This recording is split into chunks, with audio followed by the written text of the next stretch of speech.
Well, one of the world's biggest tech companies has its eyes on Racine County, bringing thousands of jobs to southeast Wisconsin. Our partners at the Milwaukee Business Journal broke the story this afternoon. Foxconn has zeroed in on Racine County for a mega plant that could put 10,000 people to work. On top of that, Foxconn could bring remarkable change to southeast Wisconsin with explosions in housing, education, transportation, all expected to follow.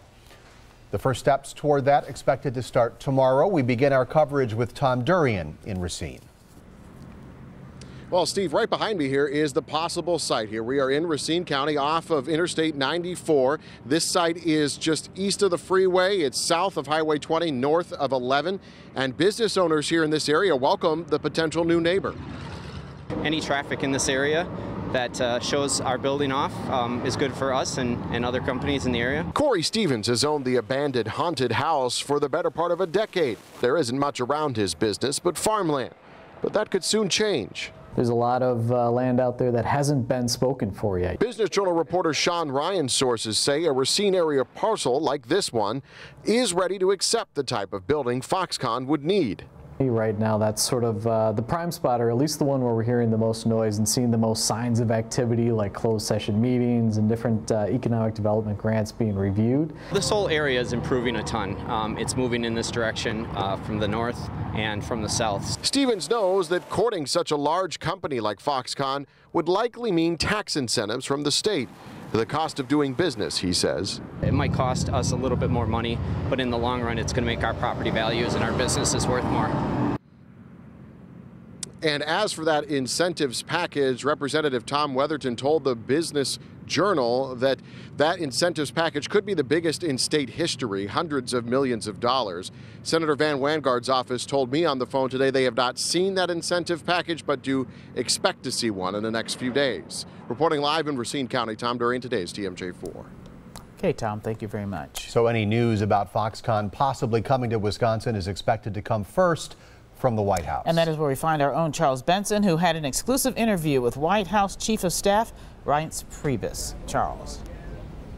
Well, Carol, several sources are saying if there's going to be any announcement about Foxconn and Wisconsin, it could happen here as early as tomorrow. And here's why. We're told that Governor Walker, as well as key Wisconsin leaders, are expected here at the White House tomorrow. Now, as you mentioned earlier today, I had an exclusive interview with White House Chief of Staff Reince Priebus about President Trump's efforts to get Wisconsin, or get Foxconn, to think about coming to Wisconsin. Priebus tells me it all started with a helicopter ride over Kenosha during Trump's visit to Snap-on Tools in April. And he said, "What is that? Why is all that land vacant?" And I told him the story about Kenosha and how it lost it. He goes, "That land should be used." So when Foxconn came into the White House, into the Oval Office, the president said, "I know a good spot that you should go, that place in Kenosha."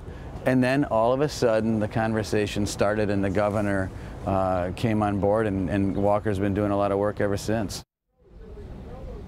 And so Priebus says that got the ball started. Now, that was back in April. Fast forward to early June. President Trump back in Wisconsin holding a conference or a table discussion with Governor Walker out at the Waukesha County Technical College, and then out of the blue drops this hint about a major manufacturer making a big announcement sometime soon, saying, quote, they're going to give the governor a very happy surprise very soon. Now, Priebus stopped short of saying there's going to be any announcement on a deal with Foxconn, but we should learn more tomorrow. Also coming up at Live at 6, why Wisconsin lawmakers think they're optimistic about a possible deal. Steve and Carol. Stunning if that's how it all went down. Charles, thank you very much. I want to switch gears real quickly here. We've been hearing a lot of reports that Reince Priebus could be in the hot seat. Did he say anything to you about those alleged rumors? Well, he admits he is in the hot seat. In fact, he says anyone who is the White House Chief of Staff is in the hot seat. It is the toughest job, they say, in Washington. But he indicates to me, and yes, he's seen all the stories. There have been a lot of rumors that he would have been fired long before this, even the fact that he was going to be fired in early July. He's still here, and he says he's going to continue to do the job that the president asks him to do. Okay. Live at the White House, Charles Benson, today's TMJ4. Okay, Charles, thank you very much.